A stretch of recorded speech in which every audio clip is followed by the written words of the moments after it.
प्रधानमंत्री मोदी थोड़ी देर पहले वीडियो कॉन्फ्रेंसिंग के जरिए national conference on vigilance and anti corruption को संबोधित करते नजर आए। पीएम मोदी ने भ्रष्टाचार मुक्त भारत बनाने पर जोर देते हुए कहा कि भ्रष्टाचार का वंशवाद देश की सबसे बड़ी चुनौती है। भ्रष्टाचार का वंशवाद दीमक की तरह देश को खोखला कर सकता है। पीएम मोदी ने कहा, भविष्य के भ्रष्टाचार के लिए, घोटालों के लिए कार्रवाई नहीं होती है तो आगे लोग चलकर इसे सहजता से लेने लगते हैं। ऐसे हालात में देश के विकास के लिए ये एक बड़ी बाधा है।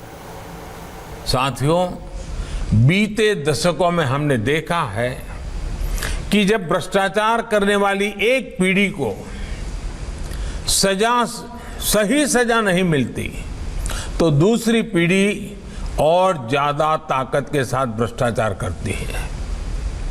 उसे दिखता है कि जब घर में ही करोड़ों रुपए काला धन कमाने वाले उनका कुछ नहीं हुआ या फिर थोड़ी सी सजा पाकर वो छूट गया तो उसका हौसला और बढ़ जाता है। इस वजह से कई राज्यों में तो ये राजनीतिक परंपरा का हिस्सा बन गया है। पीढ़ी दर पीढ़ी चलने वाला भ्रष्टाचार का ये वंशवाद देश को दीमक की तरह खोखला कर सकता है।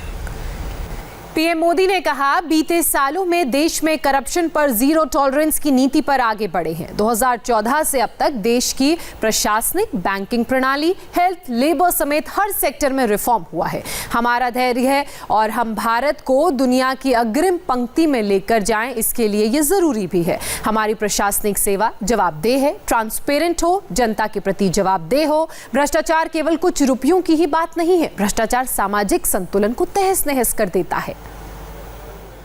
आप सभी को याद होगा, हजारों करोड़ के घोटाले, शेल कंपनियों का जाल, टैक्स हैरेसमेंट, टैक्स चोरी, ये सब बरसों तक चर्चा के केंद्र में रहा। साथियों, 2014 में जब देश ने एक बड़े परिवर्तन का फैसला लिया, जब देश एक नई दिशा में आगे बढ़ा, बहुत बड़ा चैलेंज था इस माहौल को बदलना। ऐसे क्या देश ऐसे ही चलेगा? देश में ऐसे ही होता रहेगा? इस सोच को बदलना शपथ ग्रहण के बाद इस सरकार के पहले 2-3 आदेशों में काले धन के खिलाफ कमेटी बनाने का भी फैसला शामिल था। सुप्रीम कोर्ट के कहने के बावजूद इस कमेटी का गठन लटका हुआ था। इस फैसले ने भ्रष्टाचार के खिलाफ सरकार का कमिटमेंट दिखा दिया।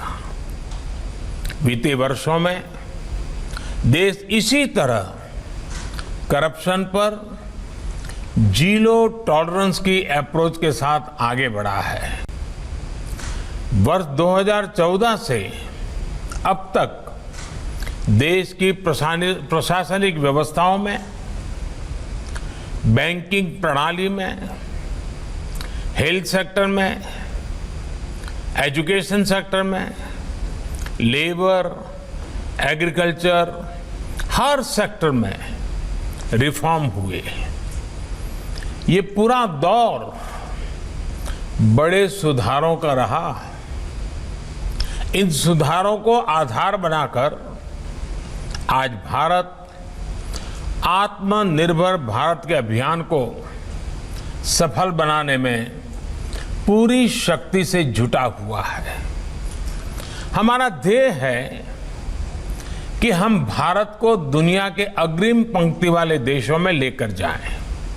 लेकिन साथियों, विकास के लिए जरूरी है कि हमारी जो प्रशासनिक व्यवस्थाएं हैं वो ट्रांसपेरेंट हो, रिस्पॉन्सिबल हो, अकाउंटेबल हो, जनता के प्रति जवाबदेह हों।